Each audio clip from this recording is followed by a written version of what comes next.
तो 500 करोड़ खर्च करने के बाद परिणाम अगर शून्य आना है तो इससे बड़ी मूर्खता कोई सरकार की और दूसरी हो नहीं सकती। ये बीजेपी की नकल है। अच्छा। कुछ दिन पहले एक फिल्म आई थी कश्मीर फाइल्स, तो बीजेपी के अध्यक्ष मंत्री पत्रकारों को साथ लेके जा रहे थे और फिल्म दिखलाया और एक शहीद जा रहा है जी, उसके सम्मान में आप नहीं जा रहे। कोई सरकार का प्रतिनिधि मेयर क्यों नहीं है? सहयोगी मंत्रियों के घर जाने की फुर्सत होती है, उनके यहाँ जाके चाय पीने का समय मिल जाता है, मगर हवाई अड्डे पर जाके उनको श्रद्धांजलि देने का समय नहीं मिलता है। कार्यक्रम का नाम था छात्र संवाद, मगर संवाद नहीं हुआ, सिर्फ वाद हुआ। कि सरकार राहुल गांधी से घबराई और हरिजन मुस्लिम ये सब तो वोट बैंक कांग्रेस का है। और बिहार में कांग्रेस इसी के बल पर इस देश में रहने की जगह नहीं है। 24 घंटे अत्याचार हो रहा है, हर घड़ी हर क्षण आपके साथ अत्याचार हो रहा है। आप कि भाजपा जैसी पार्टी और उसका काट करने के लिए वो कर रहे हैं कि हम कराएंगे, लेकिन कांग्रेस में बिहार में तो कोई जान ही नहीं है। जान फूकने की कोशिश राहुल गांधी कर रहे हैं। नमस्कार, आप लाइव बिहार देख रहे हैं। मैं हूं राजमोहन तिवारी। देखिए, बिहार में विधानसभा का चुनाव जैसे जैसे नजदीक आ रहा है, बिहार के अंदर सियासी गर्मी भी बढ़ रही है। केंद्रीय नेताओं का बिहार दौरा ज्यादा हो रहा है, चाहे बात आप पीएम मोदी की करिए या केंद्र सरकार के मंत्रियों की करिए या फिर विपक्ष के नेता राहुल गांधी की करिए। अब राहुल गांधी आज बिहार आए हुए हैं। सबसे पहले उनका कार्यक्रम दरभंगा में था। दरभंगा छात्रावास जो वहां पर है, वहां पर जाकर छात्राओं से मिलना था, उनसे बातचीत करनी थी, लेकिन प्रशासन ने गेट बंद कर दिया। गेट पर काफी देर तक खड़े रहे, बात नहीं बनी तो पैदल चल दिए और उसके बाद जबरदस्ती छात्रावास में घुसकर उन्होंने वहां पर मौजूद छात्रों को संबोधित किया और कई बातें भी कह दी। और दरभंगा में राहुल गांधी और प्रशासन का जो आज भिड़ंत था वो काफी देर तक सबने देखा। उसके बाद बिहार की सियासत गरमाई हुई है। अब राहुल गांधी पटना आ गए हैं, पटना में उनका कार्यक्रम लगा हुआ है, लेकिन जिस तरीके का हाई वोल्टेज ड्रामा दरभंगा में हमने देखा, इस पर विस्तार से चर्चा होनी चाहिए। गलती किसकी थी, कहां चूक हुई और राहुल गांधी ने जबरदस्ती जो की वो कितना सही है। साथ ही साथ जिस तरीके से जो ऑपरेशन सिंदूर हमने देखा भारत और पाकिस्तान के बीच, जिस तरीके से भारत ने पहलगाम आतंकी हमले का बदला लिया, लेकिन उस दौरान उस पूरे जो ऑपरेशन था उसमें कई जवान शहीद हो गए।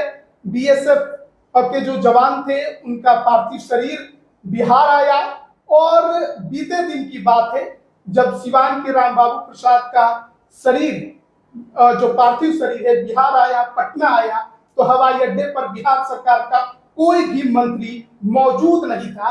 नेता प्रतिपक्ष तेजस्वी यादव जरूर थे, तो उस पर भी सवाल उठे। विस्तार से बातचीत करेंगे, समझेंगे। हमारे साथ वरिष्ठ पत्रकार रविरंजन जी हैं और वरिष्ठ पत्रकार प्रवीण बागी जी हैं। सबसे पहले तो चर्चा राहुल गांधी को लेकर करते हैं, किस तरीके से देखते हैं पूरे ड्रामे को? नहीं, दरभंगा में जो ड्रामा हुआ वो तो प्रशासनिक अधिकारियों की लापरवाही कही जाएगी इसको, क्योंकि आज उनका कार्यक्रम तय था। 11 बजे से वहाँ वो छात्रों के साथ, दलित छात्रों के साथ संवाद करने वाले थे दलित छात्रावास में। उसके लिए बाज़ाब्ता उन्होंने पूरी तैयारी कर ली थी। कांग्रेस पार्टी ने छात्रों को निमंत्रण दिया जा चुका था, कार्ड इशू हो चुके थे, छात्र वहाँ पहुँच भी रहे थे। मगर ठीक कल शाम में, यानी कार्यक्रम के कुछ घंटे पहले, प्रशासन की ओर से सूचना दी गई कांग्रेस पार्टी को कि ये यहाँ पर कार्यक्रम करने की अनुमति नहीं मिल सकती है, आप कहीं दूसरी जगह कार्यक्रम करें। तो अचानक अफरा तफरी की स्थिति हो गई और ये अगर आपको वहाँ अनुमति नहीं देनी थी, वो स्थल रद्द करना था, तो ये सूचना पहले भी दी जा सकती थी। यानी जानबूझ करके आपने ये तनाव का माहौल क्रिएट किया। हालांकि अंत में उन्होंने टाउन हॉल वहाँ का अलॉट किया कि टाउन हॉल में आप कार्यक्रम कर लीजिए। इस पर सहमति भी बनी कांग्रेस पार्टी और प्रशासन में कि टाउन हॉल में कार्यक्रम होगा। मगर राहुल गांधी को जब ये सूचना मिली तो वो अड़ गए कि नहीं, हम वहीं करेंगे। और फिर वो अंततः वो वहाँ गए, सफल हो गए, पिछले दरवाजे से घुसे छात्रावास में और वहाँ उन्होंने 12-14 मिनट छात्रों को संबोधित किया। कार्यक्रम का नाम था छात्र संवाद, मगर संवाद नहीं हुआ, सिर्फ वाद हुआ। माने एक तरफा अपनी बात राहुल गांधी ने कही और वहां से वो चले गए। मगर उन्होंने जो कहा वो समझ से परे है। उन्होंने कहा कि दलित और आदिवासी छात्रों के साथ इस देश में रहने की जगह नहीं है। 24 घंटे अत्याचार हो रहा है, हर घड़ी हर क्षण आपके साथ अत्याचार हो रहा है, आपसे जीने का अधिकार छीना जा रहा है, आपकी पढ़ाई के खिलाफ है ये सरकार और व्यवस्था। फिर कहा कि जातीय जनगणना सही तरीके से होनी चाहिए। मगर जातीय जनगणना एक ऐसा जटिल मुद्दा है, अब तो केंद्र सरकार ने भी घोषणा कर दी है, मगर जातीय जनगणना करा के आप करेंगे क्या? ठीक है, गिन लिया आपने जाति की, फला जाति के इतने लोग, फला जाति के इतने लोग। बिहार में हुई जातीय जनगणना और उसके पहले बहुत शोर होता था कि जातीय जनगणना से मानो राम राज उतर आएगा इस बिहार में। वो हुआ क्या? आपने आरक्षण का दायरा भी बढ़ा दिया। वो अलग बात है कि कोर्ट ने उस पर रोक लगा दिया, मगर क्या ये जो जातीय जनगणना है उसका एक ही अर्थ है कि सिर्फ आरक्षण का दायरा बढ़ाना, बाकी उसका कोई अर्थ नहीं निकल रहा है। अगर कोई ऐसी योजना होती सरकार के पास तो बिहार में क्यों नहीं लागू किया? कर्नाटक में कांग्रेस सरकार ने आरक्षण ये जातीय जनगणना कराई, वहाँ वो क्या सामाजिक आर्थिक विकास के लिए जो वो पिछड़े लोग हैं। तो ये एक सोसेबाजी है जिसमें सारे दल शामिल हो गए हैं और इस नाम पे इतना भ्रम फैलाया जा रहा है कि भाजपा जैसी पार्टी भी उस भ्रम में शामिल हो गई है और उसका काट करने के लिए अब वो कर रहे हैं कि हम कराएंगे जातीय जनगणना। मगर इसका फलाफल क्या होगा? बिहार में 5 करोड़ों रुपए उस पर खर्च हुए और उसका रिजल्ट 0।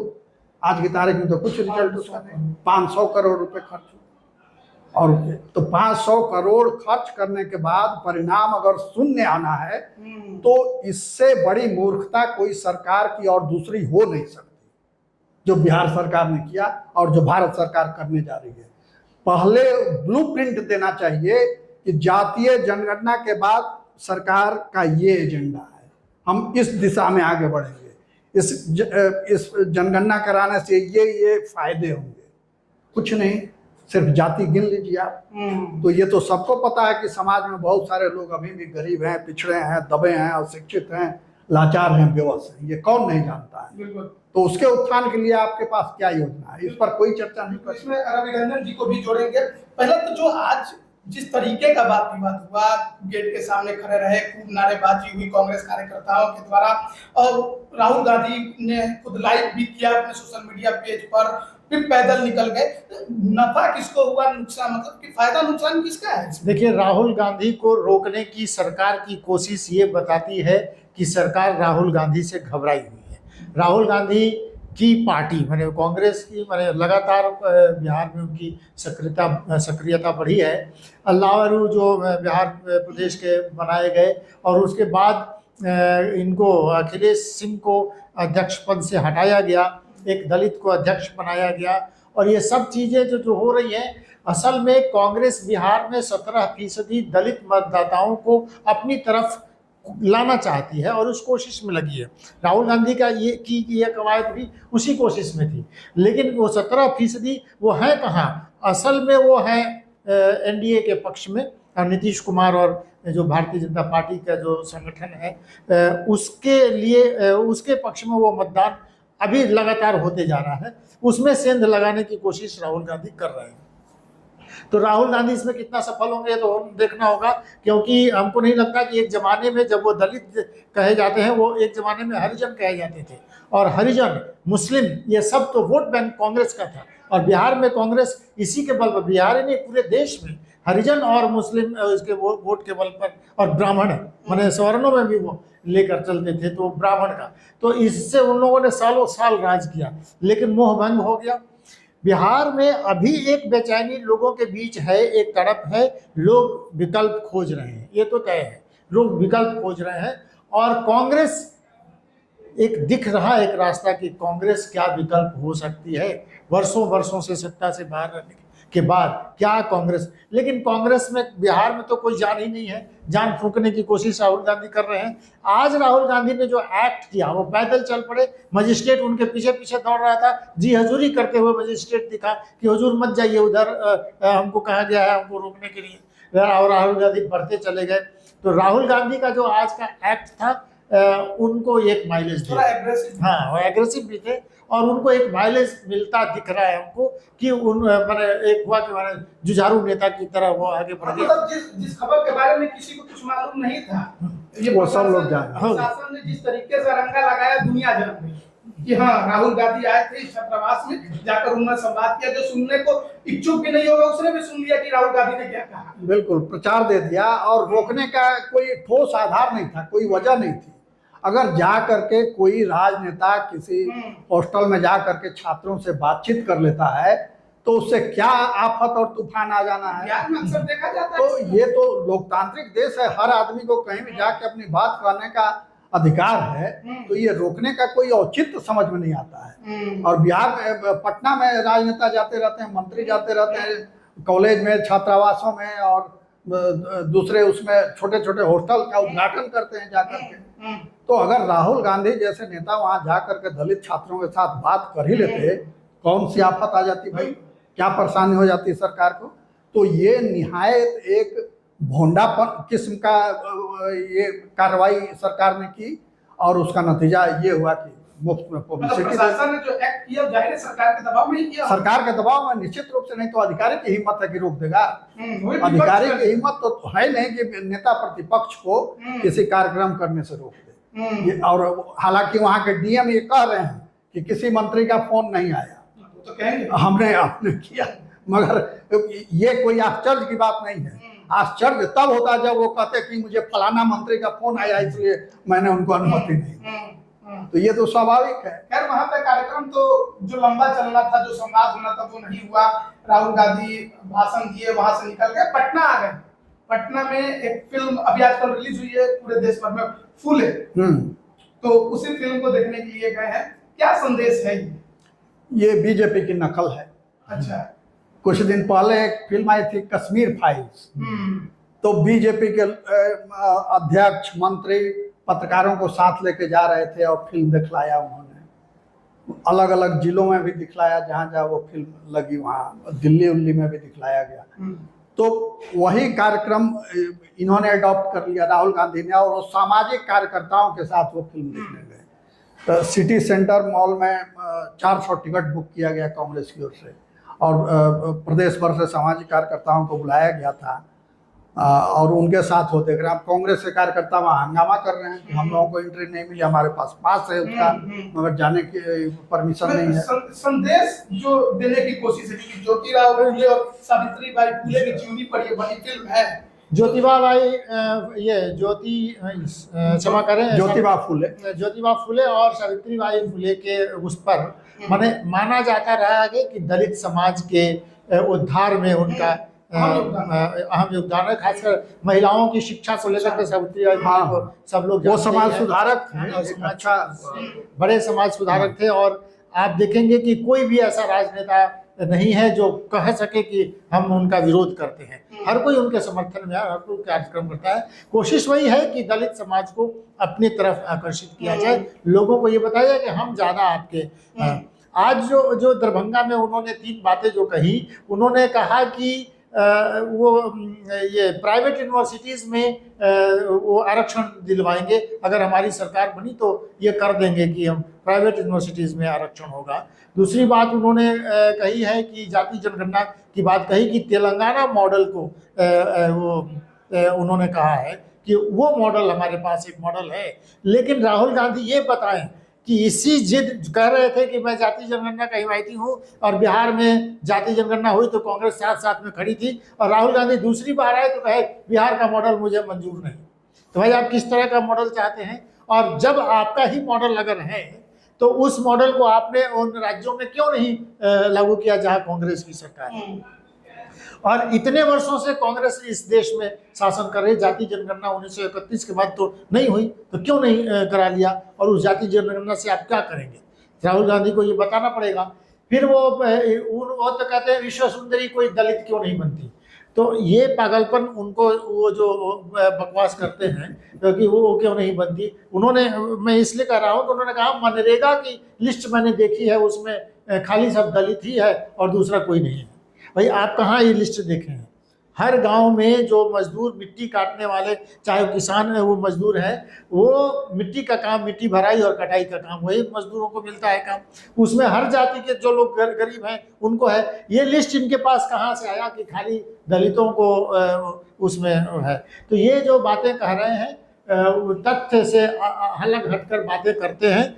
और लेकिन उनका जो एक्ट है, देश भर में भ्रमण करे टी शर्ट पहन के, तो उनके साथ एक हुजूम चल पड़ता था। अब यहाँ भी वो पैदल निकल पड़े दरभंगा में, तो एक आकर्षण लोगों का नौजवान शुरू किया हुआ शिक्षा न्याय संवाद चला रहे हैं, शुरू किया है। तो तेजस्वी यादव बिहार में तो महागठबंधन के नेता वही हैं और राहुल गांधी कांग्रेस को मजबूत कर रहे हैं।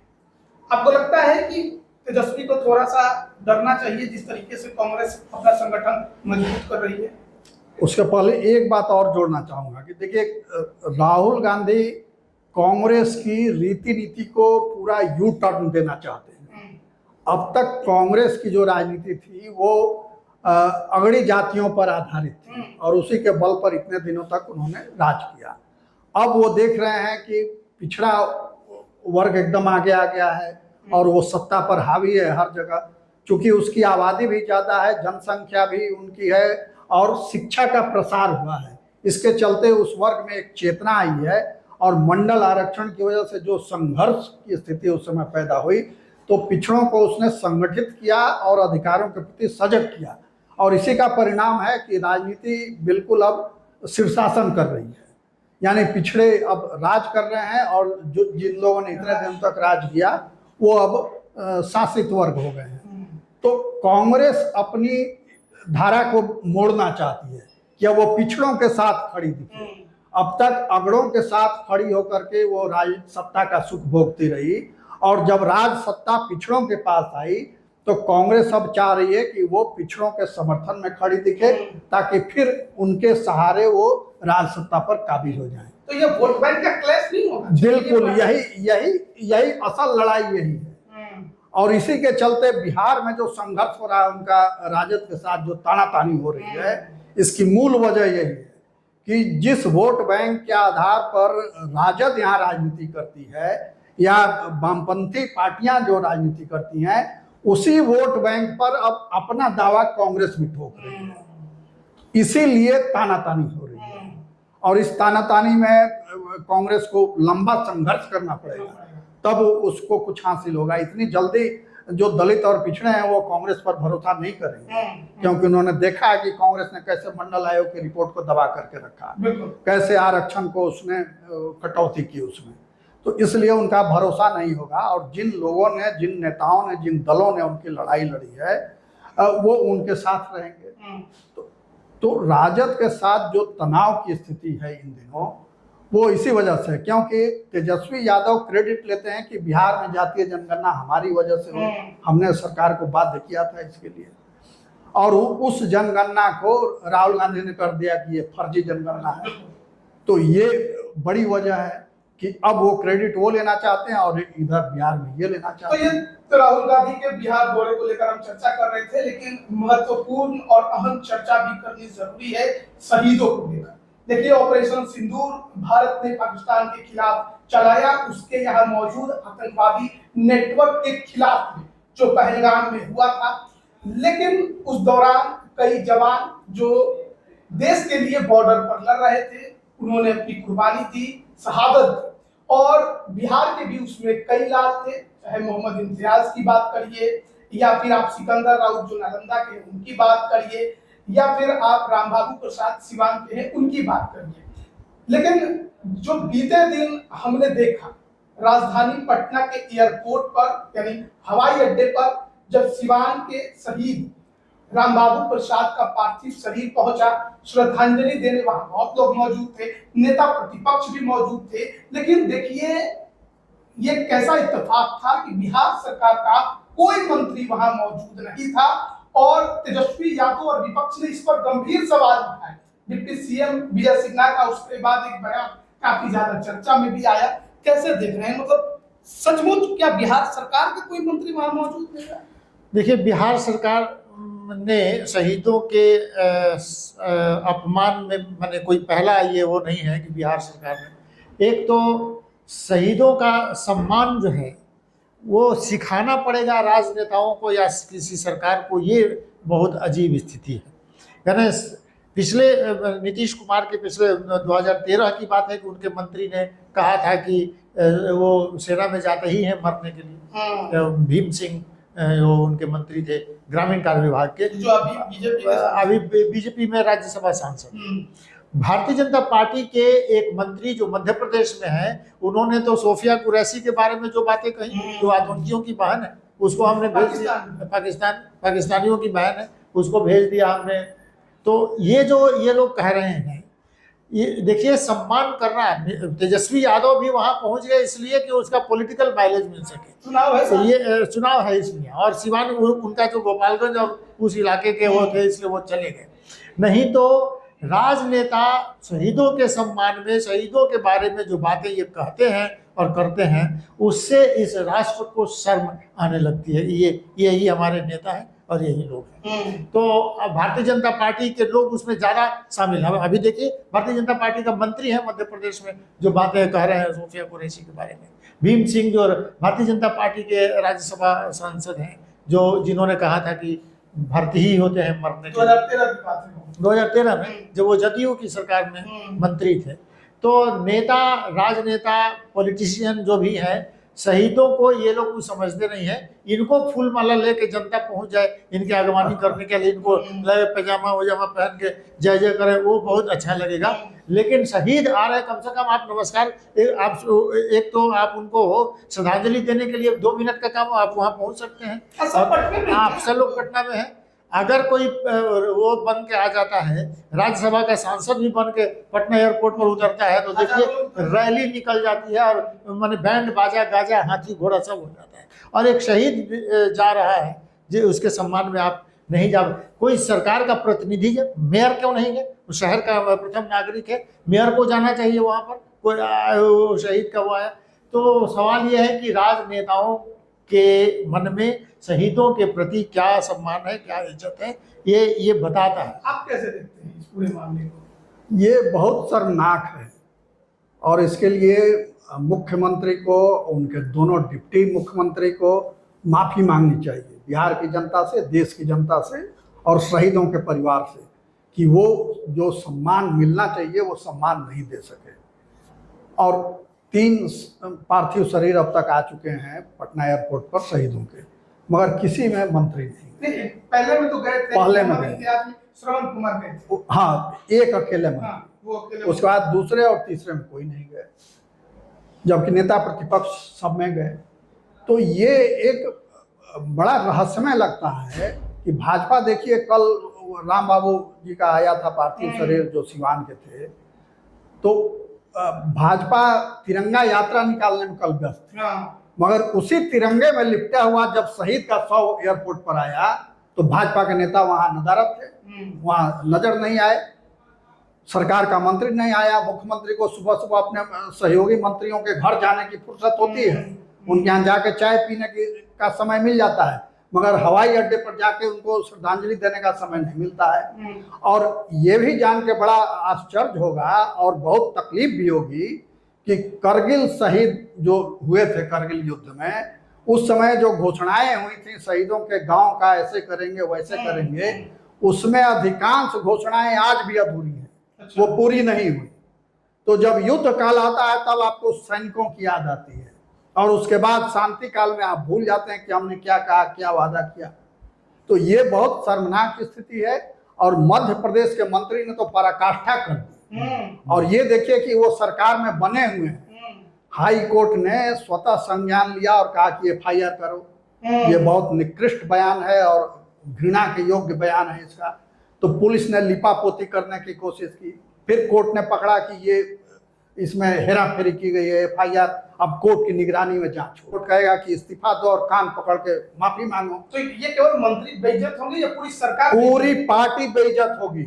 पूरी भाजपा कटघरे में खड़ी होगी। उनकी सरकार, उनके रक्षा मंत्री सैनिकों का हौसला बढ़ा रहे हैं, उनके बीच जा करके उनका ऐसी शर्मनाक हरकत कर रहे हैं और पार्टी खामोश है, प्रधानमंत्री भी खामोश है। ऐसे लोगों को तो तुरंत बर्खास्त किया जाना चाहिए। ये मांग उठने की जरूरत क्यों पड़ी कि इस्तीफा करो? हाई कोर्ट को इंटरवेन करने की जरूरत क्यों पड़े कि इस पर कार्रवाई हो?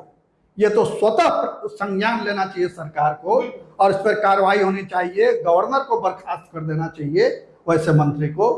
मगर ये सब लोग खामोश बैठे हुए हैं। उस मंत्री को का तो जीना दुभर हो जाना चाहिए अब तक।